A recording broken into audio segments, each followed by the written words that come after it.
അസ്സലാമു അലൈക്കും വറഹ്മത്തുള്ളാഹി വബറകാതുഹു.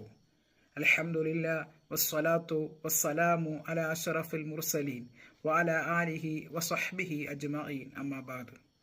3 കാര്യങ്ങൾ നമ്മുടെ ജീവിതത്തിൽ പ്രാവർത്തികമാക്കിയാൽ നമ്മുടെ ദുനിയാവും നമ്മുടെ ആഖിറവും വിജയിക്കുന്നതാണ്. ആ 3 കാര്യങ്ങൾ ഹബീബ് സല്ലല്ലാഹു അലൈഹി വസല്ലം തങ്ങൾ പഠിപ്പിക്കുന്നു. ഒന്നാമതായി അവിടെ നിന്ന് പറയുന്നു, തസിലുമൻ ഖതഅക്, നിന്നോട് ബന്ധം മുറിച്ചവർ അവരുടെ ബന്ധത്തെ നീ ചേർക്കുക. രണ്ടാമതായി നബി സല്ലല്ലാഹു അലൈഹി വസല്ലം തങ്ങൾ പഠിപ്പിക്കുന്നു, വതുഅതി മൻ ഹറമക്, നിനക്ക് തരാതെ തടഞ്ഞു വെച്ചവർക്ക് നീ കൊടുക്കുക.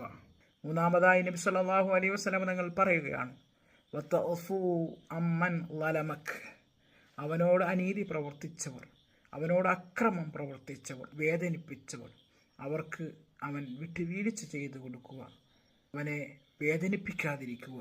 ഈ 3 കാര്യങ്ങൾ നമ്മുടെ ജീവിതത്തിൽ പ്രാവർത്തികമാക്കുകയാണെങ്കിൽ അവൻ്റെ ഇരു വീട്ടിലും വലിയ വിജയങ്ങൾ അവനക്ക് നേടാൻ അതിലൂടെ സാധിക്കുന്നതാണ്. അല്ലാഹു സുബ്ഹാനഹു വ തആല ഇരു വീട്ടിലും നമുക്ക് വലിയ വിജയങ്ങൾ നൽകുമാറാകട്ടെ. അസ്സലാമു അലൈക്കും വറഹ്മത്തുള്ളാഹി വബറകാതുഹു.